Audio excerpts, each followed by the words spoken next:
droids had an inherent advantage over organics in melee combat, which is that droids were made of metal and didn't feel pain, whereas meatbags were and did.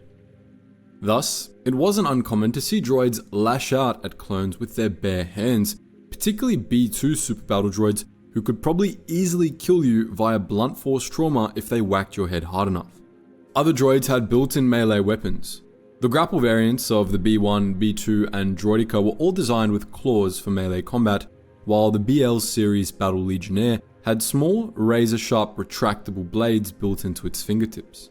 On top of those, there are 3 known melee weapons used by Droid Army units. The first was the Power Lance, the weapon of choice for the IG Lancer droids and absolutely no one else.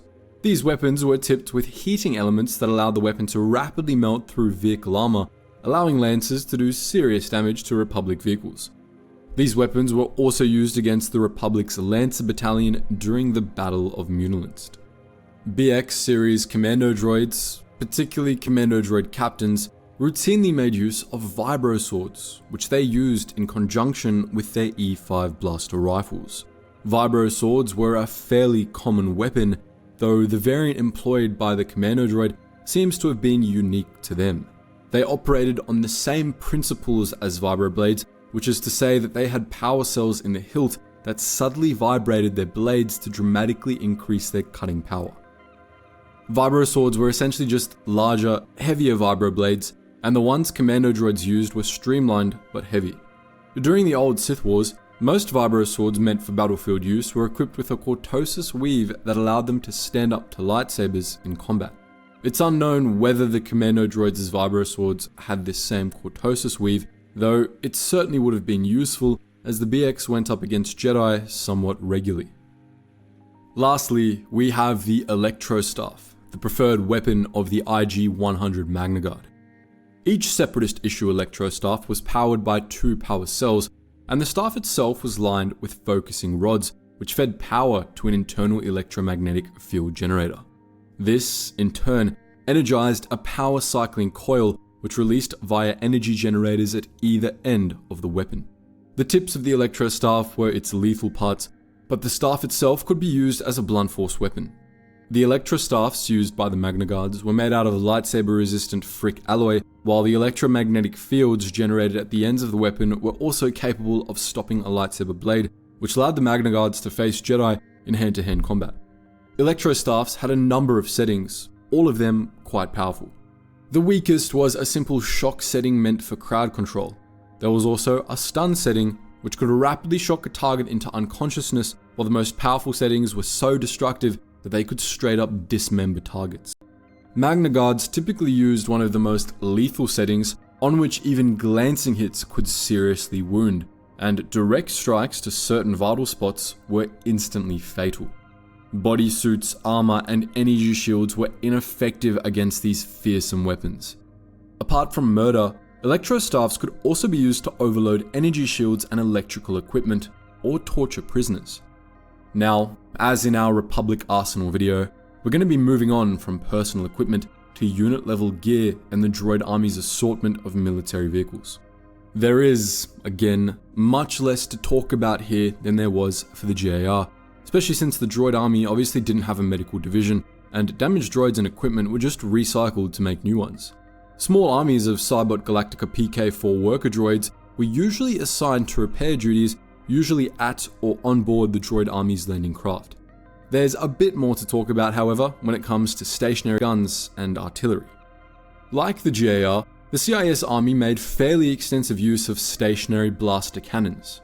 While the Republic favored the E-Web, the CIS's stationary blaster of choice was the J-10 dual blaster cannon. This was a long-ranged, tripod-mounted reciprocating blaster, loosely based on the design of the E5 blaster rifle, though scaled up. The J-10 was a very finicky weapon with glitchy programming that led to frequent power fluctuations. It also just wasn't very good.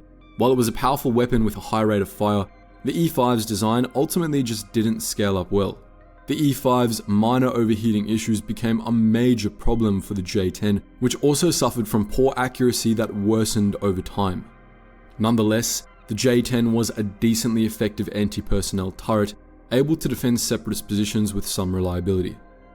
It wasn't used all that often due to its shortcomings, but it nonetheless had the firepower to mow down whole squads of incoming clone troopers.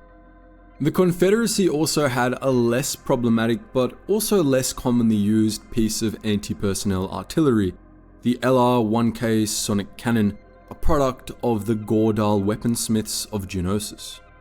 Unlike most other Geonosian weapons, which were used exclusively by Geonosian warriors, LR-1Ks, crewed by battle droids, were sometimes used to defend separatist positions on other planets, so we're going to include it as a piece of Droid Army equipment. Like most Geonosian weapons, the LR-1K was based on sonic blast technology, which the Geonosians found useful for underground warfare, as sonic weapons had a lower risk of causing cave-ins. The LR-1K sonic cannon, like all sonic weapons, was a nasty piece of equipment. It fired high-impact concussive sonic energy encased in a containment sphere. When fired, the sphere would break on contact with a solid object, unleashing the sonic energy in a devastating blast. This blast would quite literally melt the organs of any meatbags unfortunate enough to be within its area of effect. LR-1Ks produced particularly powerful sonic blasts too, meaning that one blast would usually kill a handful of clone troopers at once. The LR-1K had a slow rate of fire and was slow to adjust to new targets, however, which somewhat limited its deadliness. It usually required a crew of 2, 1 gunner and 1 spotter, though it could be operated by just the gunner if they let the cannon's targeting computer do most of the work. The LR-1K was used both as an anti-personnel weapon and as light anti-air artillery, and it was apparently effective in both capacities. It wasn't the Confederacy's main anti-air or anti-vehicular artillery option though. That honor went to the J1 semi-autonomous proton cannon.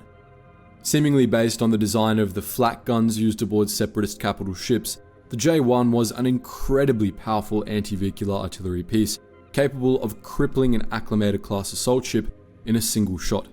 These cannons were mounted on 4 legs, which they used to reposition themselves. The J1 was meant to be operated by a crew of 3 battle droids, 1 gunner and 2 others to load shells into the cannon. The cannon did have a droid brain that allowed it to take over the gunner's role, hence the semi-autonomous part of its name, but it still required personnel to load it, as the J1 was breech-loaded with heavy proton shells, of which only 1 could be loaded at a time. This gave the J1 a low fire rate, but it made up for this with range and sheer firepower. The J1 was an incredibly effective anti-vehicular and anti-air weapon, and its proton shells could pierce capital ship-grade shields and obliterate an AT-TE with a single shot. It was less effective at close range, however, as it was slow to reposition and lacked precision when it came to small targets. Thus, it was best used in conjunction with LR-1K sonic cannons or J-10 blaster cannons for anti-personnel defense.